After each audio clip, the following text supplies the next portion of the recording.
Hello friends, मैं हूं मिथिलेश कुमार और आपका स्वागत करता हूं उदित एकेडमी के यूट्यूब चैनल पे। तो आज के इस वीडियो में मैं आपको बायोलॉजी के मॉडल पेपर थर्ड का पार्ट बी करवाने वाला हूं। जैसा कि आप जान रहे हैं कि बायोलॉजी का जो मॉडल पेपर हमने चलाया है सीरीज, इसमें आपको हर एक मॉडल पेपर 2 वीडियो में मैं कंप्लीट कर रहा हूँ। ठीक है, तो इसका ये दूसरा वीडियो है। इससे पहले आपको पहला वीडियो मिल गया है। सारी वीडियो को आप जरूर देख लीजिएगा क्योंकि बहुत ज्यादा हेल्प मिलने वाला है आपके एग्जाम में इन सारे क्वेश्चन से। तो क्या करना है, यूट्यूब चैनल पे जो उदित एकेडमी का यूट्यूब चैनल पे आप देख रहे हैं, इसके प्लेलिस्ट सेक्शन में चले जाइएगा। वहां वीडियो एकदम अरेंज वाइज, सीक्वेंस वाइज आपको मिल जाएगा। यूपी पॉलिटेक्निक ग्रुप ई मॉडल पेपर दिया हुआ होगा, उसको आप उस प्लेलिस्ट को आप लगातार विजिट करते रहिएगा और ऐप पर ये आपको लाइव मिल जाएगा, लाइव क्लासेस में। ठीक है, अब बात करें कि टेस्ट सीरीज को लेकर के, तो मैं बता दूं कि टेस्ट सीरीज का प्राइस हम लोगों ने कम कर दिया है, जो कि 199 रुपीज में अभी फिलहाल आपका जो डी फार्मा एंट्रेंस एग्जाम का बैच था वो मात्र 199 रुपया में ज्वाइन किया जा रहा है, जिससे कि आपको टेस्ट देने का अनुभव हो जाएगा। ऑनलाइन टेस्ट देने के कारण कई बच्चों का हेजिटेशन के कारण स्कोर खराब हो जाता है, तो आप लोग एग्जाम देने से पहले कम से कम 10 टेस्ट जरूर दे के जाइएगा। उसमें मैंने 5 फुल टेस्ट ऐड करवा दूंगा, पर डे एक एक टेस्ट आपको मिल जाएगा, जिसमें कि फुल टेस्ट होगा, प्लस आपको chapter wise test botany zoology सबका मिल जाएगा। ठीक है, जो कि काफी हेल्पफुल रहने वाला है। तो उसके लिए ज्यादा प्राइस नहीं रहा, 199 रुपया तो काफी है। इस पे आप अपने टेस्ट को दे करके प्रैक्टिस कर सकते हैं। बिल्कुल वैसा ही टेस्ट आपको यहाँ पे भी होगा जैसा आपके एग्जाम में होने वाला है। ठीक है, चलिए कोई बात नहीं, चलिए स्टार्ट करते हैं हम लोग आज के इस क्लास को। सबसे पहला क्वेश्चन हमारा क्या है, वायु परागन सामान्यतः पाया जाता है। बताइए वायु परागन किस में पाया जाता है, यानी कि एयर पोलियो क्या कहते हैं, वायु परागन की बात कर रहा है ना।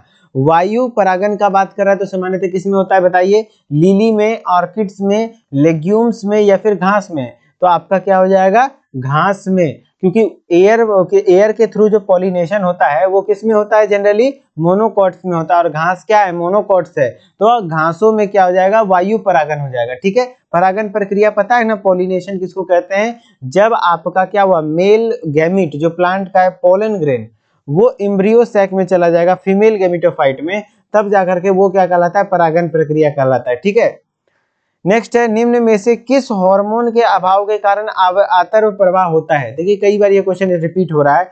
आंतर प्रवाह मतलब वो होता है जैसे कि महिलाओं में जो पीरियड्स होते हैं, महीना होता है जो कि उसका पहला 3 से 5 दिन का फेज होता है, जिसमें कि आपको ब्लीडिंग फेज होता है। वो ब्लीडिंग किस हार्मोन की कमी के कारण होता है, वही पूछना चाह रहा है। तो बताइए आपको किस हार्मोन की कमी के कारण हो रहा है, प्रोजेस्टेरॉन, ऑक्सीटोसिन, एफएसएच या वेसोप्रेसिन। तो आंसर क्या हो जाएगा, प्रोजेस्टेरॉन हार्मोन की कमी के कारण आपको हो रहा है ये। ठीक है, चलिए नेक्स्ट है आपका, निम्नलिखित में से कौन सा एक सत्य मीन है। सत्य मीन मतलब क्या, मछली। एक्चुअली मछली कौन सा है जो कि पाइसेस ग्रुप से बिलोंग करे। तारा मीन तो स्टार फिश तो इकाइनोडर्मेटा है, जेली फिश भी नहीं होगा, कटल फिश भी नहीं होगा। तो आपका आंसर क्या हो जाएगा, डॉग फिश हो जाएगा। क्या हो जाएगा, कुकुर मछली इसको कहते हैं, जो कि कॉन्ड्रीसाइट्स के अंतर्गत आता है, यानी कि इसका जो कंकाल तंत्र होता है वो कार्टिलेज का बना होता है। ठीक है, नेक्स्ट में हम लोग बात करते हैं, मनुष्य में दूध के पाचन में प्रारंभिक अवस्था किसके कारण होती है। तो मनुष्य में जो दूध का पाचन होता है उसका किस हार्मोन, किस एंजाइम के थ्रू स्टार्ट होता है। तो आपका आंसर हो जाएगा रेनिन, क्योंकि रेनिन एंजाइम जो है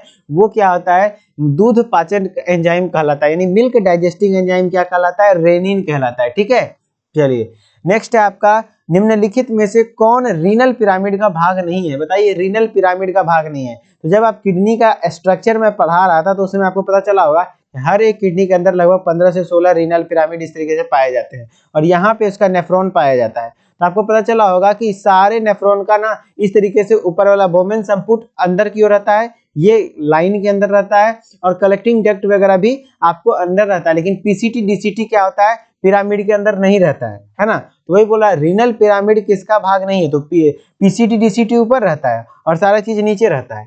तो पीसीटी का फुल फॉर्म क्या होता है बताइए, प्रॉक्सिमल कन्वोल्यूटेड ट्यूब्यूल, उसी को कहते हैं कुंडली तनलिकाएं। डीसीटी का क्या हो गया, डिस्टल कन्वोल्यूटेड ट्यूब्यूल, तो ये भी कुंडली तनलिका हुआ। तो जो कुंडली तनलिका होता है वो एक्चुअली किडनी के लाइनिंग में रहता है, न कि पिरामिड में रहता है ना। तो आपका आंसर क्या हो जाएगा, कुंडलित नलिका। और हेनले लूप हो गया, संग्राहक नलिका हो गया, परानलिका, कोशिकाएं हो गई, ये सब चीजें कहाँ पाई जाती हैं, ये रीनल पिरामिड में पाई जाती है। तो आपको आंसर समझ में आया, बताइए आंसर समझ में आया, क्या हो जाएगा आंसर आपका, आंसर हो जाएगा आपका रीनल कुंडलित नलिकाएं। ठीक है, चलिए नेक्स्ट में आते हैं, जो कोशिकाएं विभाजित नहीं हो रही हैं वो किस अवस्था पर हो सकती हैं। तो आपको पता होगा कि जब सेल साइकिल चल रहा था तो जो कोशिकाएं विभाजित नहीं होती है, रेस्ट फेज में रहता है, उसको हम लोग जीनोड फेज कहते हैं। क्या कहते हैं? जीनोड परावस्था, है ना। जीनोड परावस्था में तो अगर डिवाइड करना होता है तो सबसे पहले वो किसमें एंटर करता है? G1 में। उसके बाद कहाँ जाता है? S फेज में। उसके बाद कहाँ जाता है? G2 फेज में। उसके बाद M फेज में। M फेज का कई सारा फेज है, ठीक है, इस तरीके से होता है। नेक्स्ट है आपका लिंग गुणसूत्र X एवं Y की खोज किसने की थी? तो लिंग गुणसूत्र की खोज किसने की थी? स्टीवेंस एवं विल्सन ने। किसने किया था? स्टीवेंस एवं विल्सन ने लिंग गुणसूत्र का खोज किया था, ठीक है।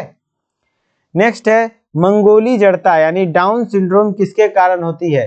जो डाउन सिंड्रोम होता है वो किसके कारण होता है? तो 21वीं जोड़ी का जो आपका गुणसूत्र होता है उसमें ट्राइसोमी हो जाता है। जैसे 2 को गुणसूत्र जोड़ी में पाया जाता है, वहां पे जो जोड़ी में है ही एक एक्स्ट्रा भी आ जाता है 21वें नंबर क्रोमोसोम में। तो वही बोल रहा है 21वीं जोड़ी के आलिंग सूत्रों की एकासूत्रता के कारण होता है, यानी एक्स्ट्रा हो जाता है, ठीक है।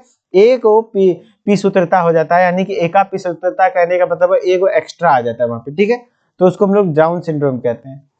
एनेलिडा तथा मोलस्का के बीच संयोजक कड़ी है तो नियोपेलाइना। इसको डायरेक्ट याद रखिएगा।